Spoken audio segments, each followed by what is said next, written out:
They can be in this at any moment. They just gotta up their mental game, let their talent speak. Amazing placement. What a shot. That was a Yahtzee overhead. Aspect of mental toughness here that's just so different. I like the body language of all four players. Oh, look at that shot! Great hands from Kiro.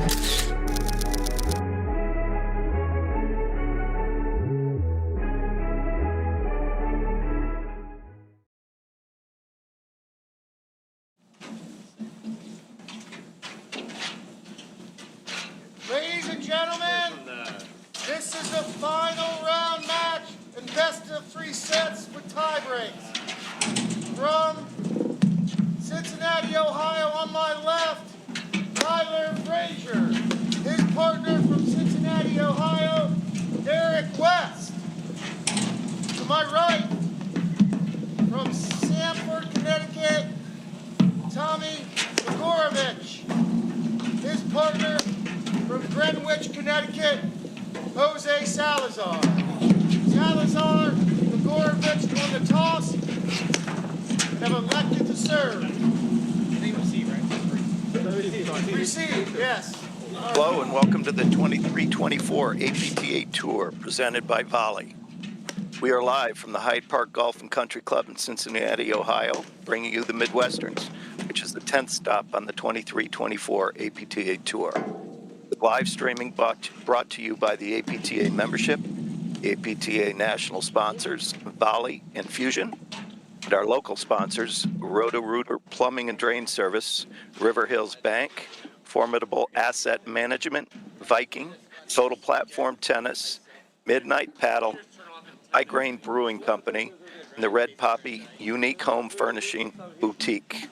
I'm Mike Raleigh alongside Guy Moore and Patty Hogan, bringing you the men's finals between Eric West and Tyler Fraser, and Tommy G. Gregurovic and Jose Salazar. Yeah, I tell you what, Mike. Yep, thanks, Mike, for the intro. Patty, glad to have you with us. Gonna be a fun match, as hopefully most of you saw last night. Great match last night. We have Ron Bergotti in the chair up there. I tell you what, it's a tough job being up there, not moving around when it's 8 degrees in Cincinnati this morning. Welcome, Patty. Hi, Guy and Mike, good morning. This is going to be some match out there in the frigid temperatures. This shows how tough paddle players are. The Buffalo game gets canceled. These guys are out playing paddle. You got to love that. Yeah, NFL. For sure. I mean, with the Bengals out of the playoffs, there's an opening in Cincinnati, so we're glad that we can bring it to you live.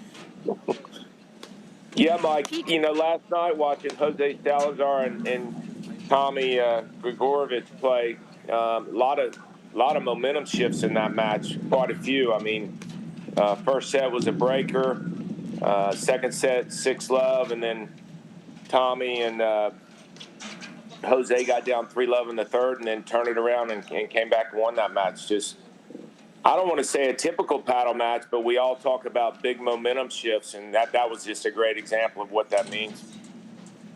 Yeah, absolutely. And, and looking at this matchup, we've got Tyler Fraser and Eric West. Tyler's the director of rackets at Camargo Club. Eric West is I think he's out of the business now selling artificial intelligence, but he's a bit of a hometown fan or favorite from Hyde Park. I believe he was the director of rackets just until recently. So we've got one Cincinnati crew, local number 1 seed versus a number, I think, is Gregurovic and Salazar the 2nd seed? Is that right, Patty? I believe they were unseeded. Gregurovic, kind of another one of the rookies, making his name in the sport. Not exactly a rookie, of course, but I believe they were unseeded. Wow. Well, Jose Salazar's used to that. I mean, every tournament he plays, if he's unseeded, he's going to the finals or winning it. Him and Nunez, they won Long Island, right? So, in the rain, and then I think we were talking about it on a couple streams ago with that first tournament of the year in Montclair, where they didn't even get into the main draw and won the A draw, right, with the men. So. Tyler Fraser here serving. Yep, and qualification into APTA Tour events based on national ranking points earned. And so that's the thing with Jose Salazar. He started with nothing, and, you know, he's put himself, he's number 2 in the APTA Cup standings going into this match, and he just is, you know, when you say who's the future, the future is here with Salazar. He is incredible. Yeah, I don't, Patty and Mike, I don't know if I've seen anything like it. Certainly not in my recent memory. You know, someone popping up the rankings like that. So, Except good for him. CJ Stout and the Texans last night. How about that performance? You guys couldn't see it, but I might have had a split screen going. But he's a rookie, came in and just, you know, the way he sees the field, you know, the nuances that he understands, remarkable. And that's like Salazar in this game. He just instantly saw the game that usually takes years for players to develop. Yeah, for sure. So, Mike and Patty, if you were watching a little bit last night too, you know, you have a lefty-righty with Tyler and Eric West over there, Tyler Fraser and Eric West. Tyler Fraser serving, of course, but you could see the difference in the communication and who's hitting overheads here. I've seen Eric step off the court 3 or 4 times to let Tyler hit you'll see it again here, great drive down the middle, which is always a good spot to drive the ball with the lefty-righty is through the middle because there's 2 forehands there. But, you know, you could see it already in the first game. They have a plan on who's hitting the overheads, which is so important with the lefty-righty. It's gospel right there. Gospel. Yeah. When I listened to you guys last night and you were talking about the lefty-righty stuff, you know, that was great information. And, Guy, you played with a lefty for a long time, someone named Drew Broderick, and you learned the importance of, you know, having designated roles at the net. And you think, you know, in the, like, Hansen-Hirsch match, they have a lefty-righty. It was critical for them to have a plan. Benkheim and Humphreys, critical. And you just thought maybe they needed a little clearer plan and to be on the same page so that 2 guys aren't going back for every lob the opponent hits. Yeah, I mean, they're such good players. And to go on top of that, too, we've got, you know, you need to have that commitment to kind of the player. It allows the player who's volleying, you know, the player not hitting the overhead to kind of anticipate where that drive is going to be coming from and really blanket that area up at the net.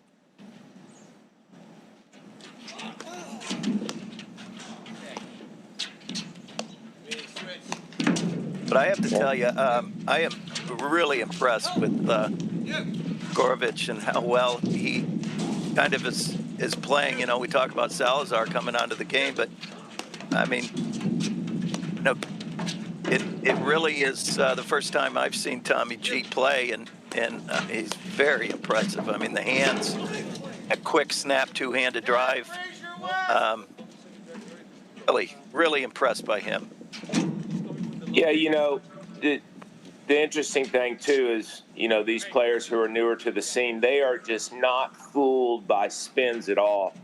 You see them not getting confused. I mean, good shots are good shots, but the fact of the matter is, I mean, there's already been, you know, Tyler Fraser spins the ball as well as anybody, and, you know, these guys are not getting fooled by where the ball's going. They're not second-guessing themselves.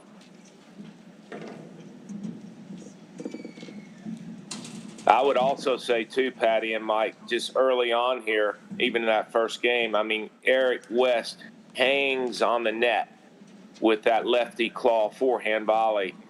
I would be making the adjustment early on. If he's on the net, he doesn't get to volley anything. It's got to be a lob. Yeah, you saw him step over and hit that nasty dropper. And, you know, at 8 degrees, that drop shot truly becomes a major weapon.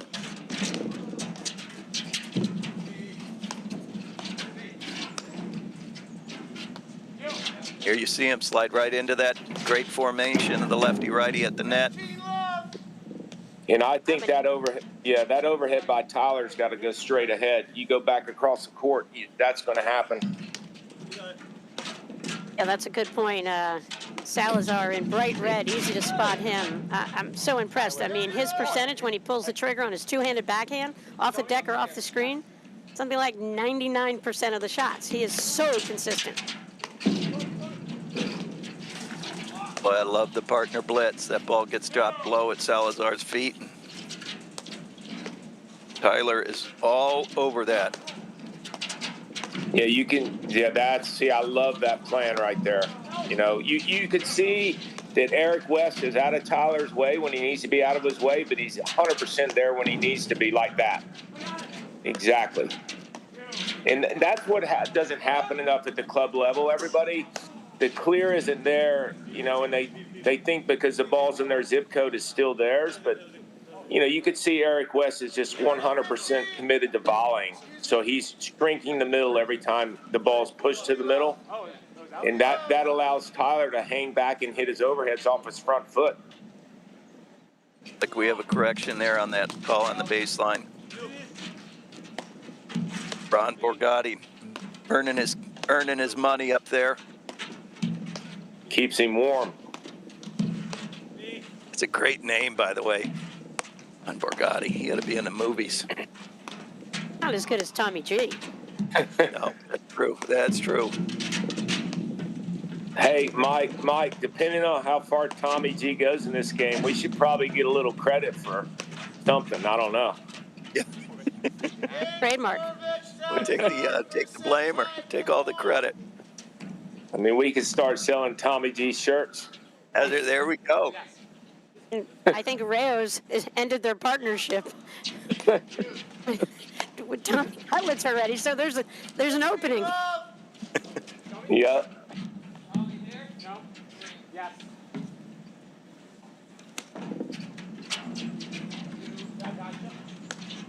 I love that move by Tyler Fraser, just moving across the middle of the court. Even though the ball was lob, he's putting pressure on the highest percentage areas that ball could have been driven. Great ball, Tom. I made a little sun ball, I think, there. And, you know, early on, we can already see, this is something we talked about last night, but we can see that team of Fraser and West has got a pretty defined game plan when they're up at the net. Clear that they're going to, right now, are working that ad side. And Tyler's taking, 80, 90% of all the overheads while Eric's up there just picking off those volleys. And I tell you what, go ahead, Patty, sorry. I was just going to say, on a side note, I was following the chat last night for you guys and chiming in a little bit via text to Guy. And, they wanted this. A lot of paddle fans wanted to see Fraser West. Couldn't believe the APTA didn't choose that semifinal, but I think they were so confident in how good Tyler Fraser and Eric West would be that we would eventually see them in the finals. And the other semi was a great three-set match. And, Fraser, we're so used to seeing him with Adam Morgan. They had 4 tour wins on the APTA Tour last season. And, I was down in Philly Cricket when they took out Johan and Stephen Mitchell in the finals there. And just an absolutely incredible match. And one of the most amazing matches I've ever seen Tyler Fraser play. I mean, Adam was lights out. But, we always used to like Johan Durant dominating play, where just Fraser's net play, his hands, his overhead variety, everything is just lights out of this world. Great. Yeah, he is a talent, that's for sure. All 4 players on this quarter. You look at the offenses off both sides. They go two-handed backhands. Really no place to hide on the court. I mean, who are you going to play? Who are you going to pick as a weak player? It's like pick your poison. Yeah, we were saying that too last night. Is just the new blend of paddle players, both men and women. They have offense on both sides. I mean, it's just becoming very difficult to just hit a ball to one spot and know it's always going to be a lob. I mean, these players are good enough now that they have it off both wings. Fraser West, they lead the first set 2-1. A heck of a duck there from Tyler Fraser. Sure was. What do you, Patty and Mike? What do you guys think about the transition game in this type of temperature compared to, I don't know, call it 35, 40, 50 degrees? Well, it definitely changes kind of the transition in the sense that, when the ball does go through, it's not coming off as much. But I still think that the transition is as important as it, to your point earlier about how the offense and the two hands off, or the offense off both sides and off the screens, that transition game is kind of the evolution as well. As that offense has gotten better, we see more and more transition from net to baseline. But colder weather definitely kind of slows the transition down in the sense that there's less offensive opportunities off the back screen when the ball gets driven through a player or a team. But I still think we're going to see a ton of transition play because it hasn't gotten that much easier to volley. Oh, I love that. Yeah, and I would add one more thing to that, in that what we saw there on that play, then we started talking about this, is the blitzing from the partner. Like early on in a match, early on in points, these guys are so good at getting that ball to dip. In a real cold day, that ball's going to dip down low, and I think you're going to see a lot of the partners just appearing out of nowhere. They cover so much court so quickly with two steps, and boom, the play that Tyler was lucky to get out of the way of, I think we'll see that fairly often. Wow, was that ball just torched? Holy smokes. And the crazy thing is Salazar almost made that volley. Yeah, notice too, with Eric West on that lefty forehand, just zero backswing, but just lightning off his paddle. 30 all.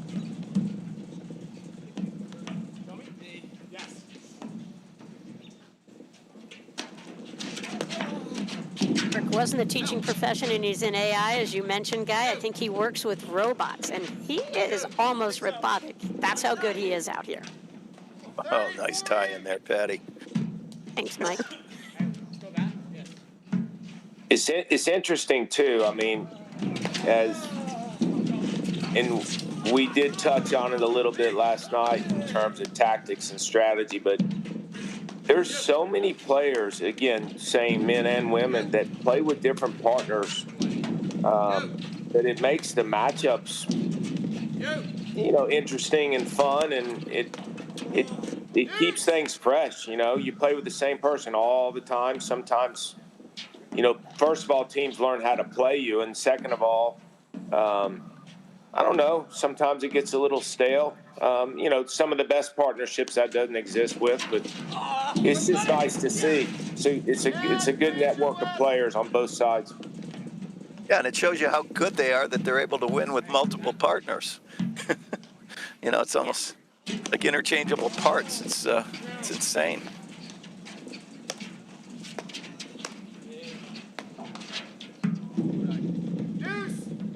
That's a great eye.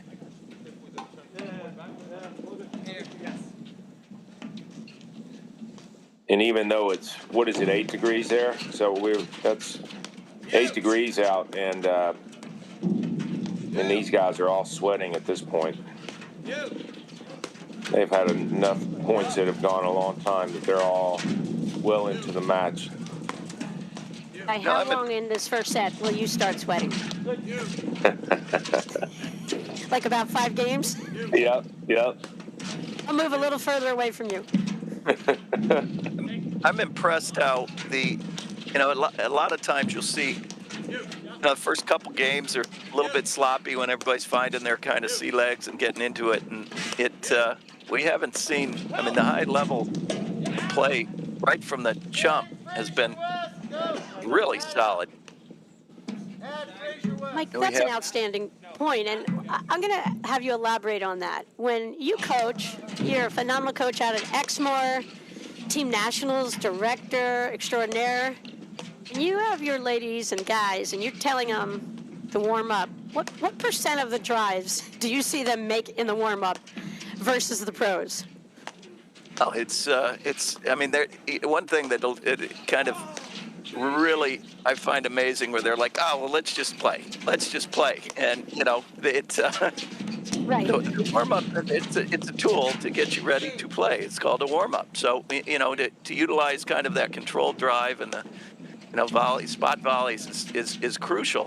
And as we were preparing this morning, watching them warm up, they were on separate courts, but they were out there for 25 minutes, going through their shots. And so when they step on the court, they're ready to go, from the first turn or the first serve. It's go time. Well, it's it. Yeah. Like a lot of times I always see people, and they'll just like drive every ball as the baseline player, miss about 3/4 of them before they'll even think about throwing up a lob. And, these guys, they come on the court and they just mix up. They know they need, not only the shots, but the movement to get their footwork going. And I think a lot of club level players, just in improving their warm up, would improve as players. Yeah, there's no doubt. And most players do not warm up how they play. They drive 90% of the ball and don't lob enough in warm-ups, so they're not really ever getting warmed up. I mean, you should be lobbing the ball in warm-up and driving the ball that's hit down on just like you would in a match. But that doesn't happen.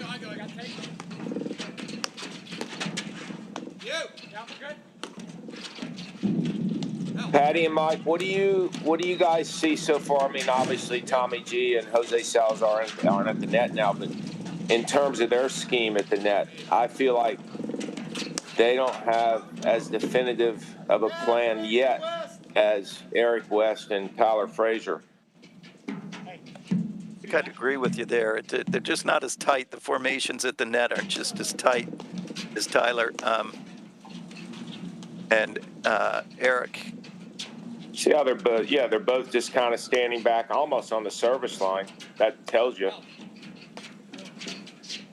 Yeah, I think when the lob, like right there, that could have easily been Tommy G's ball to cover, and Salazar backed up and covered it. I think that's, to your point, what you guys keep talking about, and I would agree. They're just not as tight, like not as definitive in their plan, it appears. For Tyler Fraser and Eric West had a lot of time. I'm sure they watched the semis last night and came up with a plan, from the onset here. That's just great hands, too. I mean, he is so dynamic with that two-hander. And Fraser West. This is quite the game here.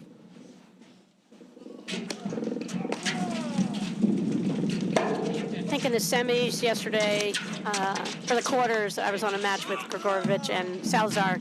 Gregurovic had a couple of breaks. Salazar was never broken in the match, and I think on his serving game, that's going to be a key in this match. If he can hold serve, play, have really consistent serving games. We're at Fraser West. Are off to a 3-1 lead here in the first set. Hyde Park Golf and Country Club. Finals of the Midwesterns. I'm Mike Raleigh, alongside Guy Moore and Patty Hogan.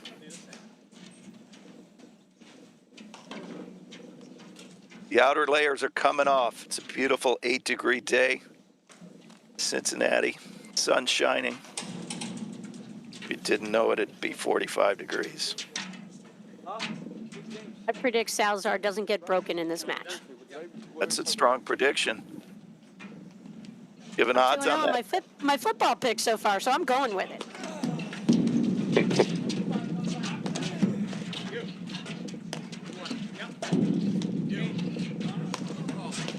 I think Tommy G and Jose Salazar want to make these guys work really hard this game. Win or lose, just to break a little bit of the momentum. It was a great play, hitting behind Tyler Fraser. You saw Fraser looking to the middle and really moving a little bit, leaning toward the middle. Tommy G picked up on it and went right down his line. Great play. That's a great point, Patty. And the players, if you've got someone whose range is so quick and wide at the net and love to move and protect, you almost hit it where they are, knowing that they're going to be moving out of that space. Kind of trying to hit it where they are now because they will be moving. Great overhead. And even though he hit behind Tyler Fraser, I still like Tyler's move to the middle because Tyler knows that ball's going to come off the back screen without any angle anyways. So it's a good move. And he's making Tommy G go down the line, which is the smallest part of the court. But I like both the moves, I guess. Right, but does it help that you're playing with a robot who's fast as hell? Always does. The big E, big AI.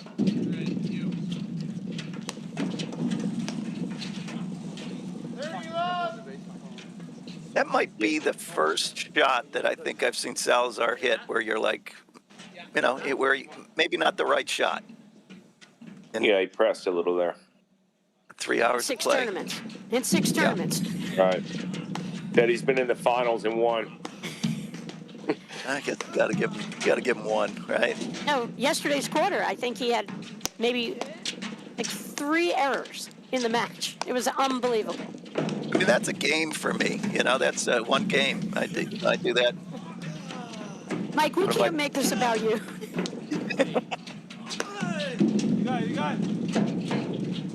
The one thing I want to point out too, and you just saw it there with all the transition and movement.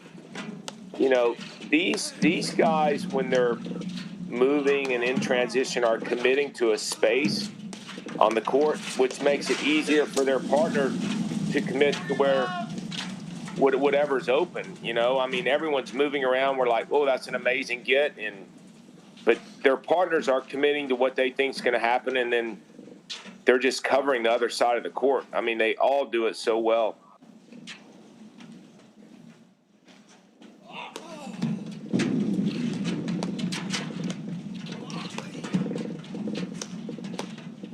I mean, you look at that positioning, how strong Tyler is on the middle of the court.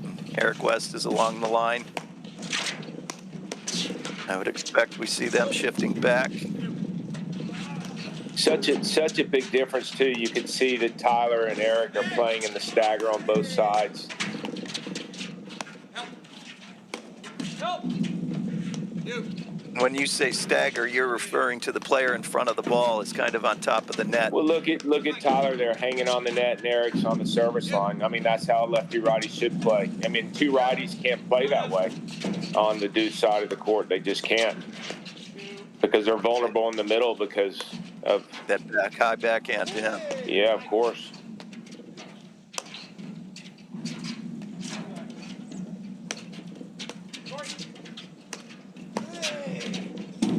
Wow. That's such a good shot. That is not an easy ball that he just hit.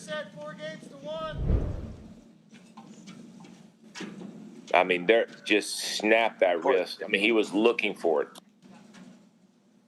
Well, Volley is a proud sponsor of the APTA. As the first AI-enabled training experience, Volley modernizes racket sports by delivering the on-demand dynamic system for live play training and better workouts. Volley creates a community to connect pros and players while giving users personalized performance insights to track progress and customize their practice. Ask your pro about a Volley lesson today.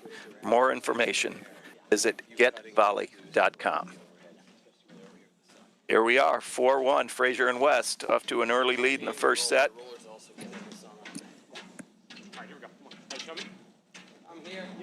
All right, here we go, Patty. Jose Salazar serving. Hold. Come on, Jose. Careful with that down-up overhead. Tyler's almost just waiting for that sneak up that side screen and crunch it. Yeah, it looks like Tyler Fraser's put his seatbelt on and he's just not making any mistakes. And he's really, really anticipating and sitting on what he wants to be offensive with. Be careful with that right there. I mean, that last backhand. Yeah, go ahead, Patty. Oh, I was just going to say, I noticed yesterday in the quarters with Gregurovic and his overhead, he tends to do that down up, kind of, some people call it the waterfall. And when it's 7 degrees out, that is a difficult overhead to pull off and not suffer a consequence of a ball coming at you 50 miles an hour. For sure. And the funny thing is, it'll work half the time, but it'll burn you in the biggest times in the match. And even there on the last one he hit, Tyler Fraser was looking for it, and he can commit to the side screen like that because he knows Eric West is there, which he was. How could he commit to it so early, Guy? He can Besides the commit. fact that he's great. Yeah, exactly. But, that's the thing with the backcourt scheme is you see these players moving together, and there's the help calls or whatnot, but they know and understand that their partner's in the middle to be there. So if they want to commit to the side wire, like you saw Tyler Fraser do there a couple points ago, he's not worried about covering what's behind him. Yeah, that's a great angle to watch when Tyler is coming out of that corner. You see kind of Eric just sticking his nose into the middle of the court, Right. really covering. Yep. And not that, the players at home. Yeah, go ahead, Mike. The players at home are able to really kind of, they may not be able to hit the slashes in the huge two-handed backhand drives, but boy, the help on the partner, is something that they should be doing day one.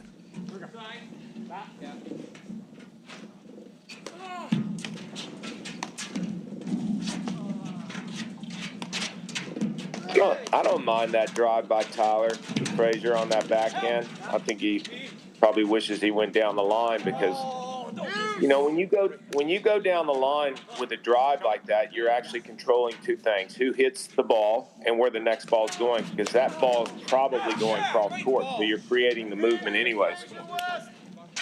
Yeah, where the volley is going towards his partner, and it's time and space issue where, that volleyer on the line has got so much less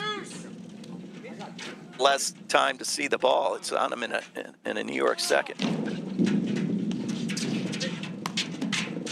It's interesting. Fraser's dialed in, and then all of a sudden, 2 errors. Kind of pressed a tiny bit there. And Salazar's happy, and so am I, just because he had an ad point against on his serve, which I predicted he would never lose in the match. So, Tyler helped me. Tyler helped with that. You guys, we got the chat going. Tony Verbeck is back, of course. Princeton's finest. James Totson. I think James might be out from Pittsburgh. Not positive. If anybody's got any questions you want to ask Mike or Guy, fire them away, and I'll share them. All right, Patty, this is a big point for you. Oh, It is. Back to deuce. what do you mean? All right, not that I want Jose to lose his serve, but, we got to have a little side bet, you and I, Patty. Sure. I don't know if there's gambling allowed at Hyde Park Golf Country Club. Here it's that in Bushwood, no gambling. I didn't get that memo. You didn't? Okay.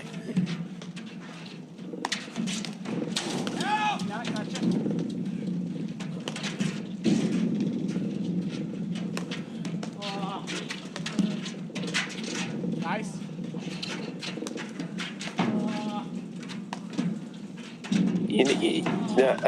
Another kind of cool thing, and again, it's just these newer players in the last couple years are growing up in a different age of paddle.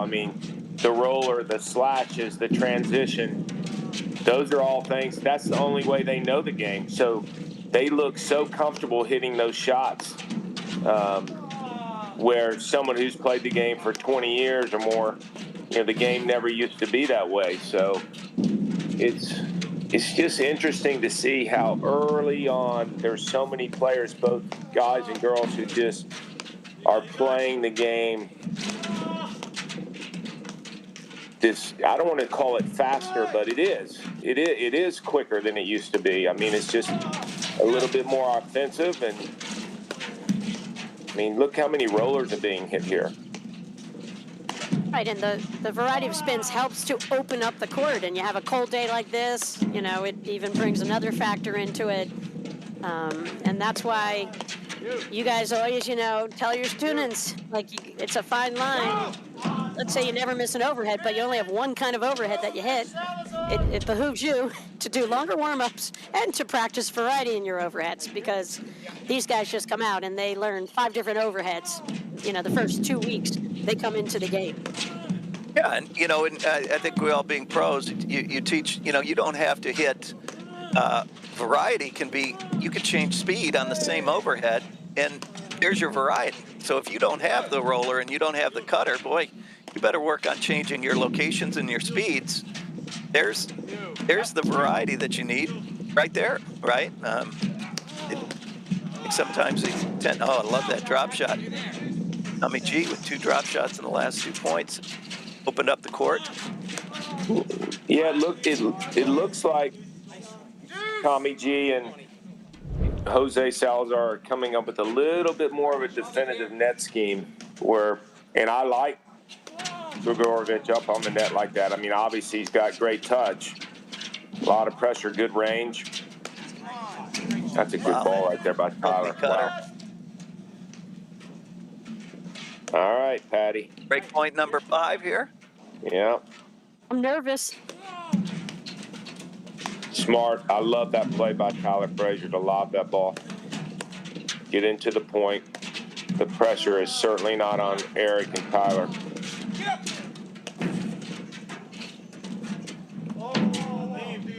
Ooh. It's a great eye. Now your point about Fraser just putting that ball in play, because he understands it's a score. Because the scorer, he's got the ad point. He doesn't have to go for a winner, because the moment he just hits the ball in play, there's more pressure on Salazar Gregurovic at that point. Absolutely.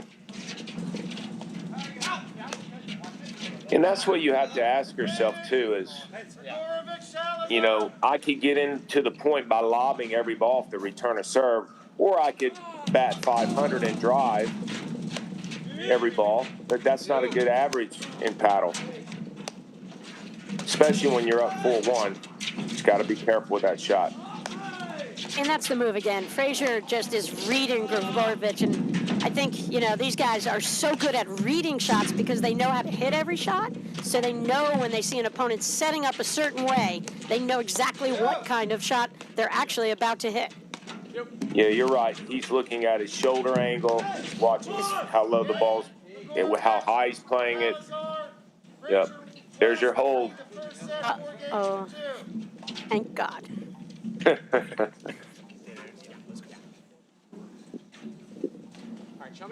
All right, Eric West to serve, up 4-2.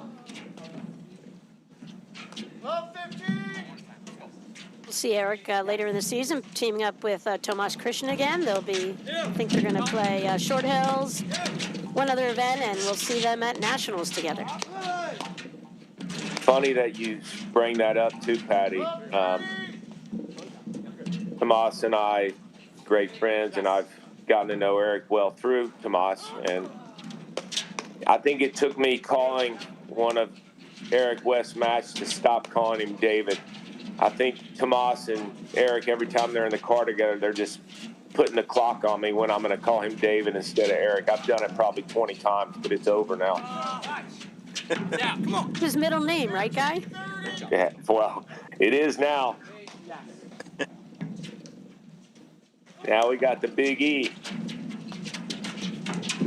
Big E, Tommy G. What are we calling Mike Raleigh these days? Oh, man. Bold and slow. It's the same for all of us. Yeah. It's got to be more unique, Mike. We'll figure one out. Yeah, it'll just appear out of that wonderful mind of Guy Moore. Guy, are people allowed to ask questions about hair products on the chat? For sure. Okay. That's already been teed up. We'll just say a beta.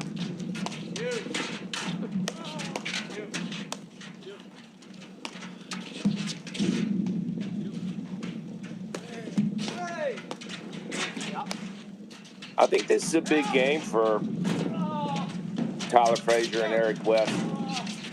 I know it's the obvious. I mean, they were up 4-1 and pretty much in control, but that was a long, grinding game last game with Jose Salazar serving. And these guys are familiar with momentum shifts. I mean, obviously, the semis last night was a match full of momentum shifts, so they're not going away.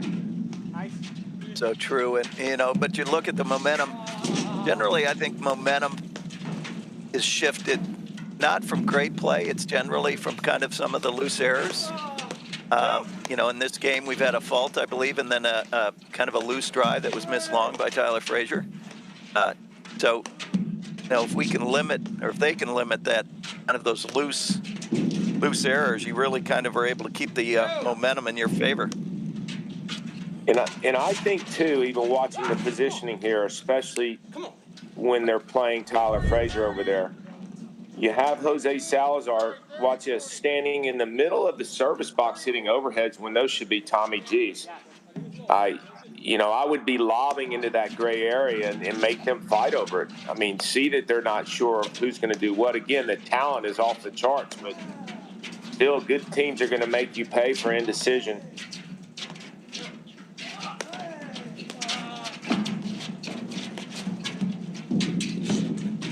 Great ball. Ball's got to go to the middle. He's too quick to be trying to hit that ball to that side screen, and we see us right back on 4-3. He got a set now. It's on. And we see the teamwork with Fraser West at the net, with West, kind of picking off what he sees when he's really close because he's playing on top of the net there. But, there's no way you get away with hitting a ball just to that's one screen, no matter who's over there, especially if it's Salazar. He saw that coming the whole way. Yeah, and that's, a great point. And anytime you'll see these guys both do it, anytime there's a shorter lob, they're covering their corners anyways because they're not going to get beat in the middle. So you don't get the ball to the screen there and keep his back against the back wire. That's what's going to happen. There's Gregurovic serving for the second time. He was broken in the fourth game of the match. We'll see how this one goes. So watch where Jose Salazar is hitting those overheads from the center service line. So you want Tommy Gregurovic to take those balls, Guy. You would be more comfortable with them as a scheme. I would, because then that makes the volleyer that much better. I mean, they're both standing back near the service line every single time. Look, they're both back there. Yeah, good lob. 15-0. Out. I mean, Tommy G's actually having to move out of the way for Jose Salazar to hit the overhead. Yeah. Well, there's all different net formations that you guys see people play. You guys teach different formations. And I think the key is that, like right there, that was Salazar's ball, no doubt. And I just think that it's all about matchups and what areas you're going after on your opponents. And that's got to determine some of your overhead scheme. But traditionally with two righties, the player to the left here, it's Salazar, would try to hit, I think, should handle more of the middle overheads. But these guys both back up into each other. And to your point that you guys have been saying for 2 days, then it leaves, on top of the net in case they don't hit a really good overhead. They're vulnerable to a drive. And it might not mean they will miss the volley like Salazar just handled it. It's just that it could set up a drive blitz combination for the other team. Yeah, they kind of lose control of the point.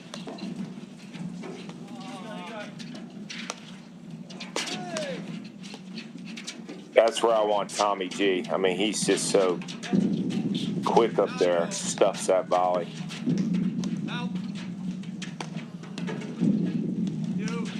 And as much as we all say we want our teams and players to hit backhand volleys, I mean, the last 4 or 5 volleys in the last few points have been forehand volleys like that, because that's where these guys are aiming, because they know that's the most vulnerable volley. But my point is, everyone's forehand volley has gotten so much better too.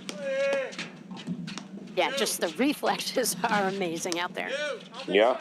15-30. Anybody translate that? Who was that, Tommy G or Jose? I think it was Tommy G. I'm asking my translator right now. There you go. Google Translate. Hey, Borgatti up there in the chair should understand what that means. I give him a little soft warning. Yeah. See, that's the thing with Salazar sliding over to his right. It opens up kind of a slice of overhead option for Gregurovic as the player to the left, which I love to see. Absolutely.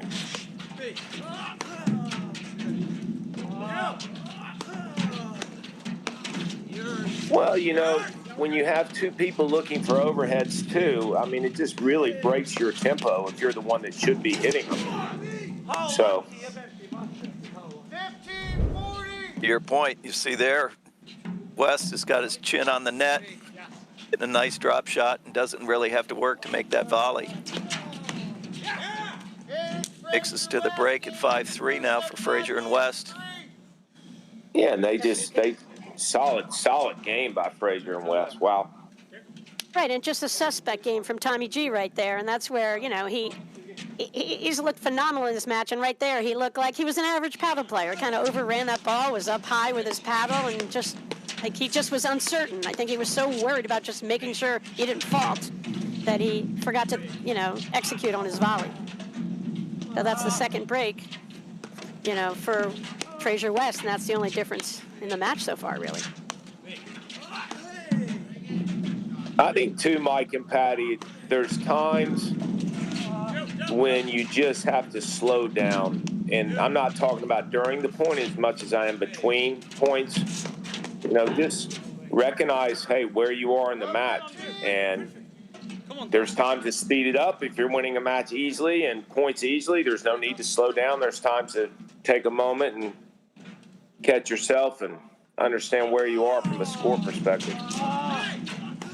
I think that's where the partnerships come in, that, you know, if I know that I got a text from my good buddy Ed Granger that when he'd leave the reservation, I'd have to kind of bring him back and you know, take a minute to just dial it back.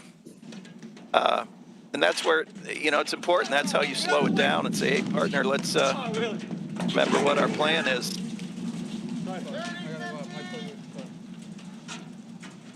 What just happened there with Jose Salazar? Did anyone see that? No? He missed. What are you shocked that he actually missed the ball? Thank you, Patty. Shout out to everybody watching from Pittsburgh, especially my great pal Natalie. Is that Natalie Lemieux?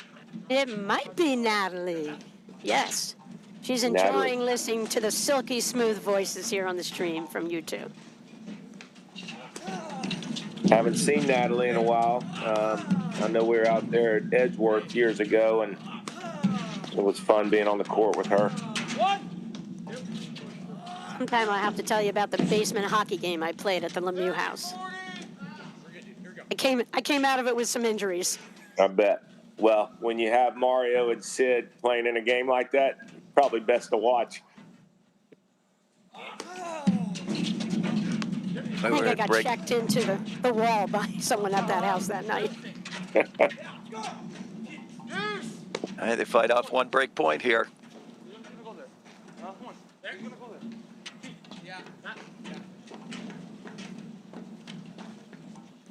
Like, where are all the people?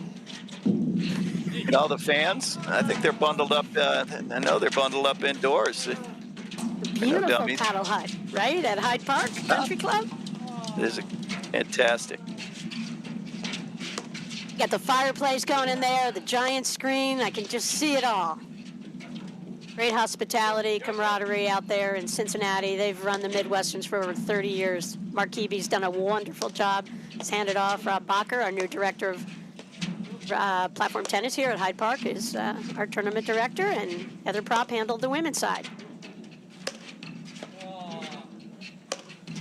Boy, the women had to deal with some pretty nasty weather, didn't they? They did. That Friday was gruesome. Shout out to the champs who was at Morgan and Sakura. Who won yesterday or Friday? Yeah, their fifth. I believe it's their fifth title of the year. Boy, it's got to get old. Well, the other Morgan, Allison is. She and Charlotte, and to your point, you guys, about teamwork. They have really become phenomenal team together and have kind of risen up through the ranks and had a great win down in Philly cricket. A great tournament there. They've had a couple other great tournaments, Baltimore, I believe, and I look for them to really make even a deeper run at nationals this year. And we still have a great drop shot there. Still have two of the Grand Prix left. Yep. But, Detroit coming up here in a couple weeks, and then what's our fourth stop on the tour? Fort Hills. Yep. And I misspoke about Philly cricket, you guys. I have an error. My stat person gave me the wrong piece of information, but Morgan Sequoia won Long Island, where they beat Elliott Kira, our defending national champs. Huge, that was a huge step for them. And these great teams, they've got to have wins over other great teams, and that gives them so much confidence that they can make a legitimate run to win the national title in March up in Boston. All right, 4 serving 5. Your boy, Jose Salazar, serving, Patty. Okay. Here we go. I'm not nervous about this game. Shouldn't be.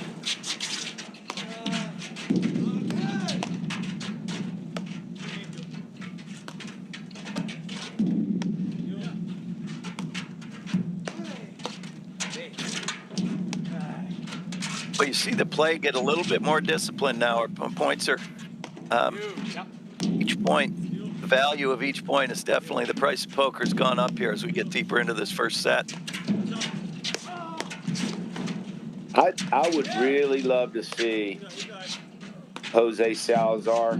Now, I like this formation here if Tommy G just hangs on the net, because he's so quick and he's got such a great drop shot. Like, that ball is not his. He should just let Jose be hitting those overheads, and he's on the net doing what he's done so well this match, is hit that drop shot.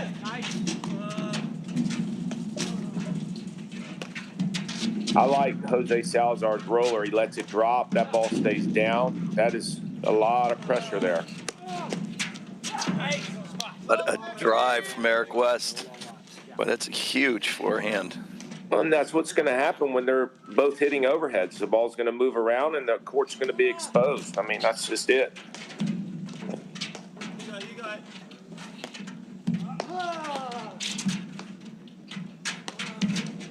Like, that ball there is Jose's. And that's, you see, you pay for it 2 balls later. I mean, yeah, and I think a lot of times our test of whether it works or not, it's not if it works. Some of the time it's good. It's under 5-4 in the first set here. We've seen kind of the glitch in the system, that they're paying for that exact thing, where he's taking that ball that he really shouldn't. One of my favorite sayings when I teach is, just because you can doesn't mean you should,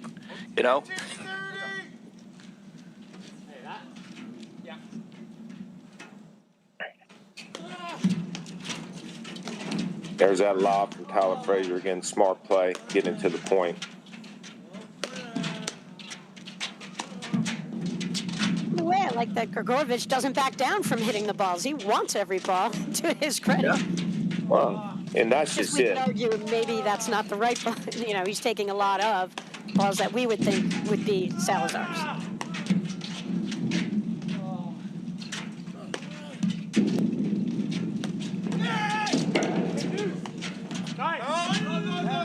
Wow. Yeah.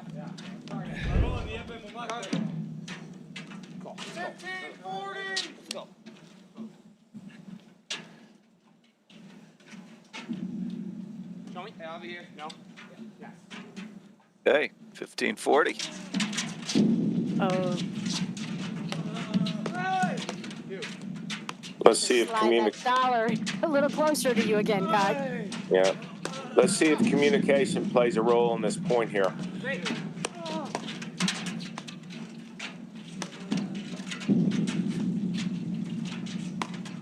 Again, you see them both standing in the back third of the service box. That means they're both looking for overheads.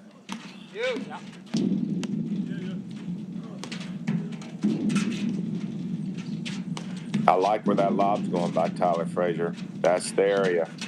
He's going to get a look. Yeah, you see how it opens up that court in front of him. Sure. And we all know that Tyler Fraser loves his backhand, so he's actually almost baiting him to go there. Look at this, way over, across the center service line. Again, Tommy G's going out the gate. So, question, if Salazar's going to take all those balls, why don't they just switch out? Yeah, I agree with that. I mean, then you're utilizing kind of two of your strengths. that's what I've been Gregurovic saying, with this though. volley. Salazar can continue to rip those overheads. Tyler Fraser's backhand's going to cause trouble in this point. There it is. And there's our first set. Oh, and again, I mean, you have balls being played to the ad side, and then all of a sudden, you spray it over to the deuce side, and you pay. Positioning breaks down. We'll be right back in just a moment after these messages right here on the APTA YouTube channel presented by CPTC. So what really interested me about the trainer was the endless opportunities with it. I've gone through a couple ball machines in my career before, and this really was a technologically advanced machine that I've never seen before. Digging into it a little more in depth, I really found the opportunities to use it in my advantage. All right, ladies, just 1 minute, we'll get started. Always trying to recreate these tennis ball machines into paddle ball machines to practice, and this was the first thing on the market that really came out. We have a robust membership here, very active in the paddle community, and I think the volley is going to kind of put us over top as a program. All right, ladies, welcome. All right, today we're going to go over our side back screens. So we've got the volley trainer out here with us today. We'll have two on this side hitting. So the cool part about the volley is during lessons when I'm able to use it is I really get a more in-depth connection with my clients. So when I have a lesson out on the court, I can set up the volley to feed a screen, and I don't have to be on the other side of the court kind of yelling to them what they need to change, what they need to do while I'm hitting. I'm really using my my time with them right next to them to make those changes quicker so they can have more success in the long term. Bridget's on the net, Robin's sliding over. We are going to be beat by this cross-court lob a lot. I'm Blake Anderson, Director of Rackets at Fairmont Country Club. Try the volley at your club and you won't regret it.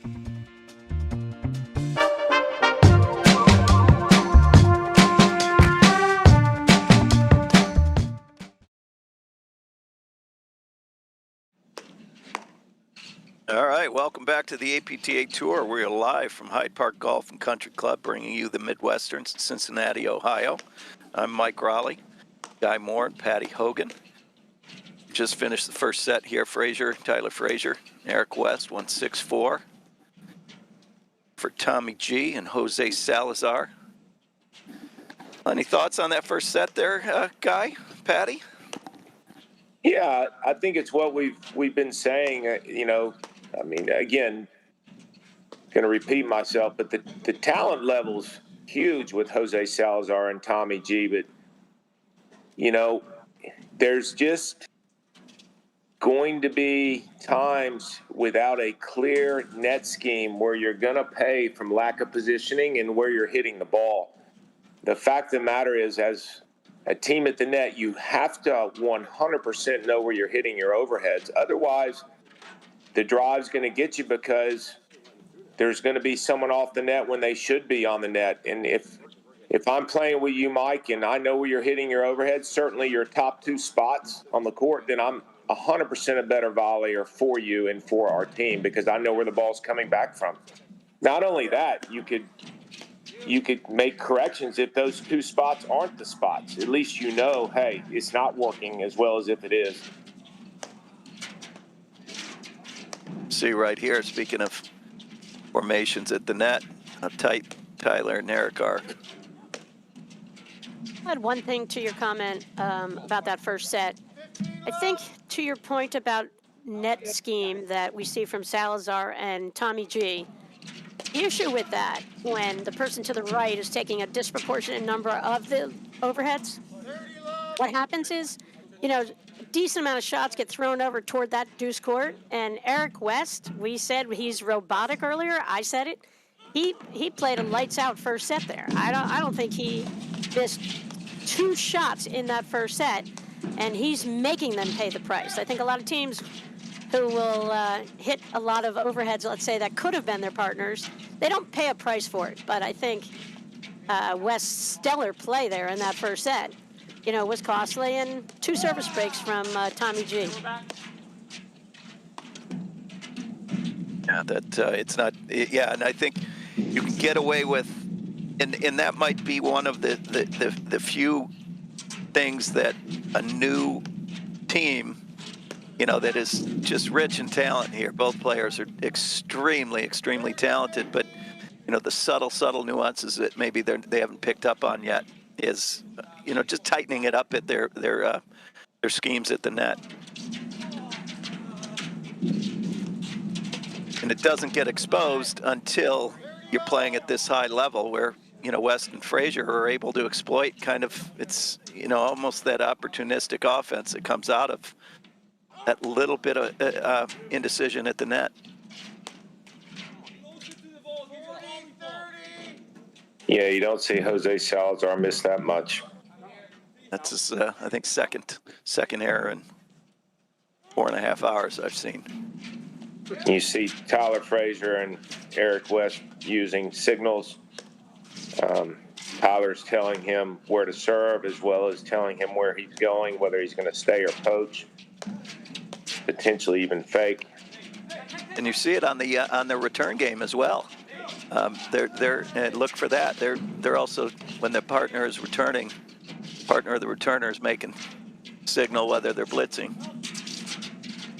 And again, you see the net play here with Eric West and Tyler Fraser. I mean, again, Eric's off and out of Tyler's way, but he's right back into the middle of the court to help with that volley where Tyler doesn't feel like he's got to move up to the net where his lob coverage suffers.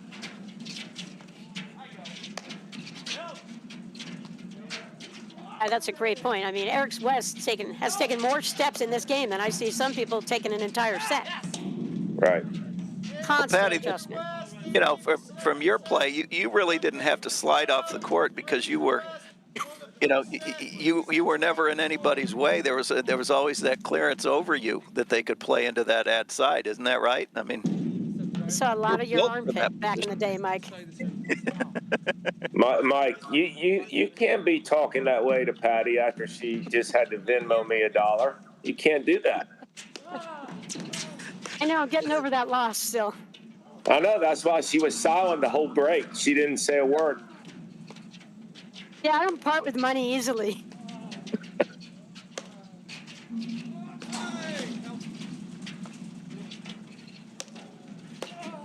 No, but I love the play of the, I always call it the person to the right is more of the volley person. The person to the left has more overhead responsibility. And I love it when the person to the right slides out of the way because it lets the overhead person really set up a little bit early and have a clearer look at the ball. For sure. And there's, the game is so much about tempo, certainly with the spins and the rollers and hard side backs and different shots that all these players can hit. And there's nothing more disrupting to tempo than thinking your partner's going to jump in front of you to play a ball like that. That is not Tommy G's ball. So that's his ball. That's not his ball. Neither is that. Yeah, I always say that player on the right-hand side has got two directions. They've got the left, they can move to the left to defend a volley or a drive with a volley, or they can go straight back, but never a diagonal shift into their partner's airspace. Yeah, if you're moving left to hit an overhead from that right side, it's probably not yours. 15-30.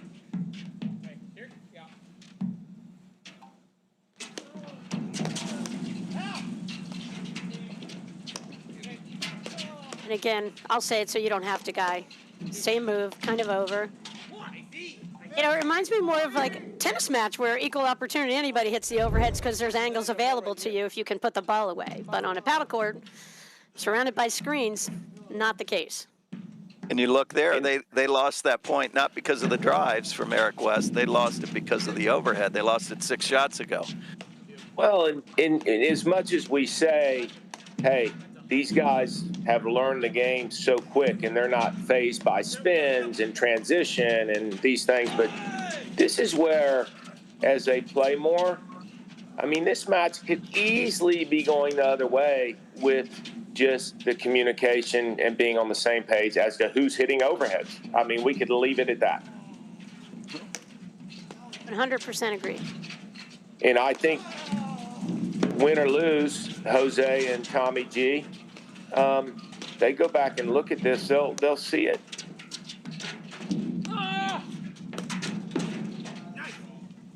Wow. Wow, that's just nasty. They lead the second set 2-0. I mean, there were 4 shots in that rally alone that you're like, wow, that's knocking your socks off with that good a play. True love here for Fraser and West in the second set of the finals, the Midwesterns in Cincinnati, Ohio. Quick shout out to Jackie Cameron, our tour director, doing a phenomenal job as always out there in the paddle hut, staying nice and warm, I hope. Damian Johnson behind the scenes. Johnson always behind the scenes. Ann Waldron. APTA has a great team helping to execute the 16 tour events on the schedule this year. And speaking of that, next weekend we look forward to the Atlanta Classic out of with Louis Vauclair running the show, which will always be something at any tournament with Louis. He's a great guy, and we look forward to that. Then we head to Detroit for Grand Prix. Then we take a break off a week, and Short Hills Invitational February 10th and 11th, followed by Indianapolis, the Philly Open, and then Boston for Nationals.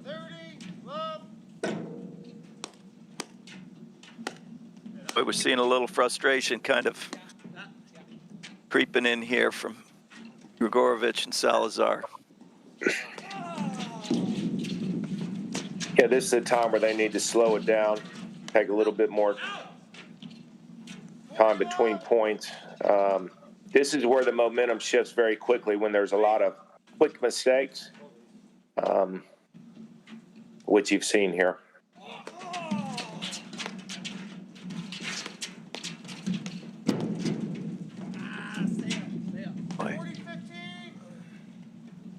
Good move by Jose Salazar. Yeah, the tournament here for Fraser and West, I think they've lost a combined in first all their matches leading up to the finals. I think they lost 10 games total. So they're putting on quite a show here. But this match is far from over, and I would suspect that we're going to see such a high level from Fraser and West. There's some tough sledding ahead for Gregurovic and Salazar. And they can't afford. We've seen uncharacteristic errors out of them in this game. They came back from down 3-love, right, Yeah. in the semis yesterday against Benkind and Humphreys. They did. Yeah. Yep. Hey, you guys, I left out a few of the people making a difference out there in Cincy. Karen Najelnik and Leslie Parsons are in the hut. They're acting as tour directors for this event. Speaking of the tour, Patty, how about that upcoming national team tournament that we have? Oh, Mike, you just started the APTA, and you were the guy who helped launch the greatest event in the sport, in my opinion. Are you working on getting a team together, Mike? I mean, you gotta run it so you really don't get to play, but I bet you've got some teams from Exmoor in there. You know, there's some chatter that they're going to be heading out to New Jersey for the men's side, which is out April 6th and 7th. If those listening don't know what the team nationals is, you get 6 to 8 of your closest friends and form a team of like-minded PTIs. I think, what do we say? The range is 10 to 15 points. Yep. And it's a team tournament. We play 3 lines, play 3 to 4 matches on a Saturday, and that sets you up for the semifinal Sunday morning. We usually have groups of 6 teams based on your average PTI. I mean, it's, I think, one of the biggest tournaments of the year, if not the biggest, right, Patty? Oh, so fun. And you did a great job running it, and Greg Morgan did a great job running it out last year. I helped out a bit, and we'll host it out of Canoebrook on the East Coast. Drew Broderick is a great host for the Team Nationals with us, and we've got 1 million clubs who give us all their courts for that weekend, and that's the key. Mike, we couldn't pull off all these events without, we know about the umpires, we know about the players, but we need these clubs to give up their courts, and we thank all the clubs for being a great part of APTA Tour events and Team Nationals. Yeah, it's really, I mean, we're lucky to have the players that want to play, but to your point, we absolutely have to thank the clubs that give up and the members from the clubs that maybe not participating in the event, but boy, you know, the 36 clubs or something that we need, or 36 courts that we need, 36 to 40 courts for the weekend is, it's a tall task to ask to have that clubs give them up, but we couldn't do it without them. I think the sign-ups will go live here in just 2 weeks. Is that correct, Patty? I think that's the case. And, you know, we're at capacity last year, so you got to get your team in. Otherwise, APTA will put you on a wait list. But the odds of getting in once you're late signing up go way down now due to the tournament success in the past couple of years. So think about it, get your teams together, and pull the trigger, sign up, and you'll never look back. It'll be the most fun you ever had at a paddle tournament. Except if you get to hang with Mike Raleigh and Guy Moore anytime. That's the most fun. Yeah. I'll tell you what, Tyler Fraser has just locked it in here. Just no mistakes, just waiting on the right ball to drive. And what happens is when they do move the ball over to Eric West, they're going to his backhand without getting it to the screen. He's just sitting on top of it waiting. You know, and Eric West is playing a great second fiddle. I mean, it's hard to say, but, you know, he is playing his role really well, especially in the backcourt where he's, like you said, he's waiting for the opportunity. And with Tyler playing as well as he is, it's just a matter of time that ball is going to be hit where it shouldn't to Eric West, and he's capitalizing on it.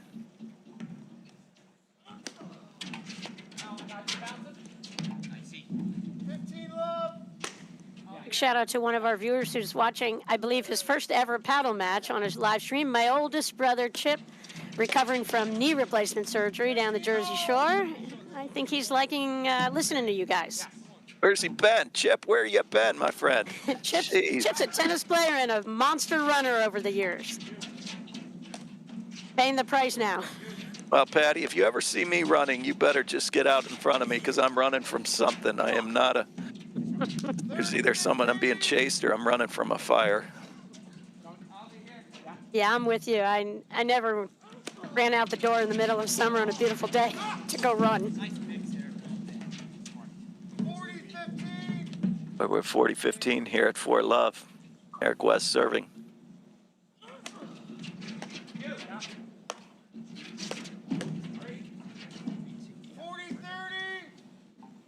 You don't see that miscommunication. Well, we haven't seen that from Tyler and Eric at all. But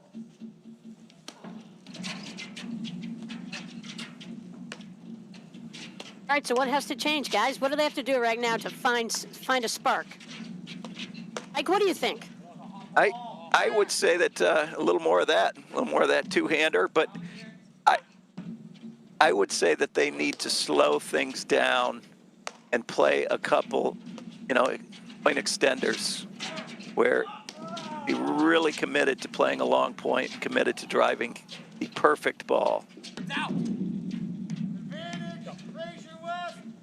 Yeah, and I mean, we've been saying it most of the match. I mean, I think you got to start with the net scheme. That's the key. And, from the baseline, I think there's got to be more lobs with purpose, because when you have a team, it's just the tale of two cities here, right? You have a team with Tyler and Eric West that have had, it's very easy to see their net scheme and the discipline.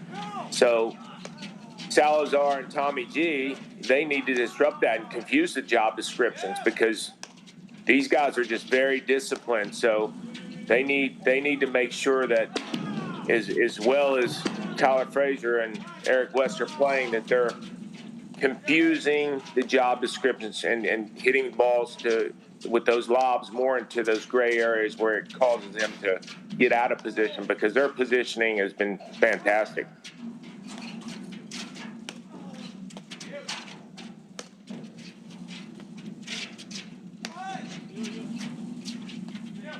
Boy, that sun's coming into play. You see Fraser pound that ball, that third panel slam, forcing Gregurovic and Salazar to look up into the sun. That's a tough ask every time.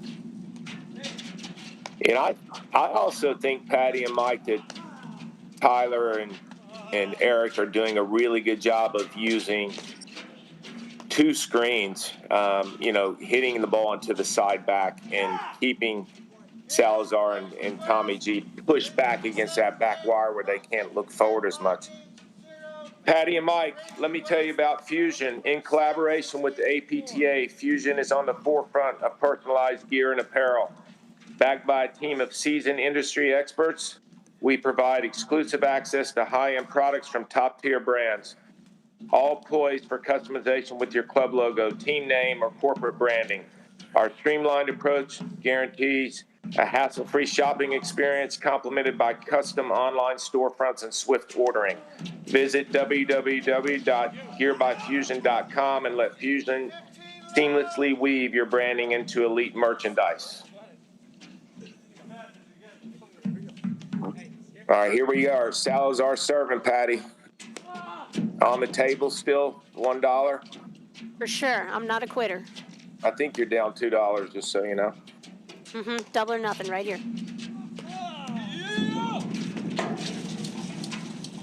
Wow. And that's what I mean. Too many looks off the deck on that shot. Ball's got to be into. Right, and I loved your point, Guy, about that. Making sure you hit the overheads hard enough to get him into the two screens, particularly side-back screen, not backside, because side-back pushes that team closer to the back screen. Absolutely.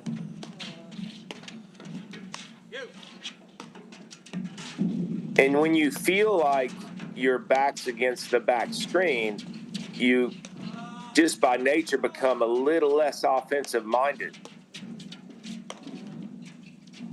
more neutral.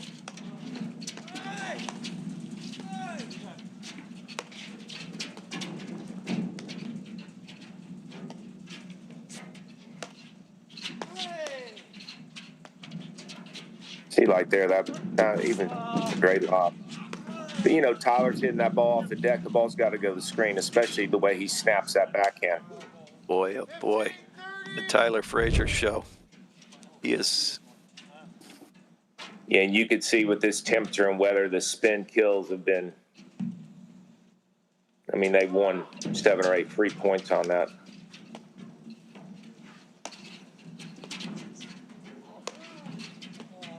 Again, ball's not going to the screen. There we go, but that's an offensive wire.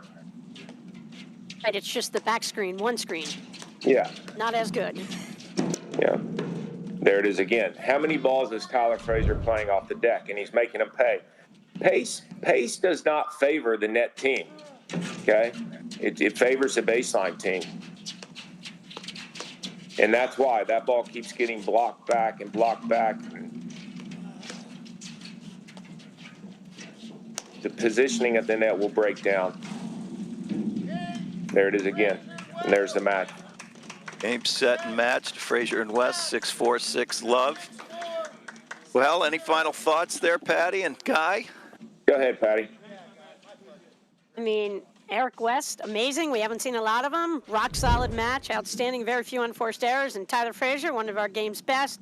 He and Adam Morgan, legitimate shot to win the national title this year, and so exciting. And, you know, Salazar, his star continues to rise, and Gregurovic, super impressive tournament out here in the Midwesterns. Really fun match to watch. But I think that, you know, to your point, the teamwork from Eric West, Tyler Fraser, the difference. Yeah, I think I would say this. If you were going to show your teams, especially a lefty-righty team, on how to play, I would show them this match, because Tyler Fraser and Eric West put on a show in terms of what communication means and having a definitive scheme, certainly at the net, and then moving the ball and getting the ball to Eric West backhand on the baseline and Tyler waiting for the right shots. It's just a very clean match. And I think from a paddle perspective, it doesn't matter how much the game changes. You see that knowing what your partner's job descriptions are make all the difference in the world. And by the way, congratulations to Tommy G and Jose Salazar. I mean, what a great run. I mean, just such talented players and fun to watch. And congrats, everybody. Congrats, Tyler Fraser and Eric West. Thanks, Mike. Yeah. Thanks, Patty. Yeah, Patty and Guy, thank you for your time. Shout out to the CPTC crew. And that is a wrap from the Midwesterns. We will hopefully see you all back here at it's our next live stream. Is that next weekend? Atlantic Classic. Okay. All right. Thank you all. Yep. Have a good day, guys.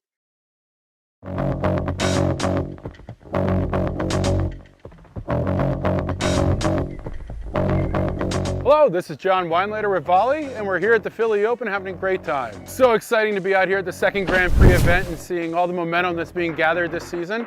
It's been great being a partner with the APTA, and we've been excited with all the momentum with Volley as well. And we're about ready to hit our 500,000th ball right now on all the trainers. So it's pretty exciting that people are finding the product and talking about it. To keep track of all the new stuff going on with Volley, follow us on social or visit our website, getvolley.com. Thank you.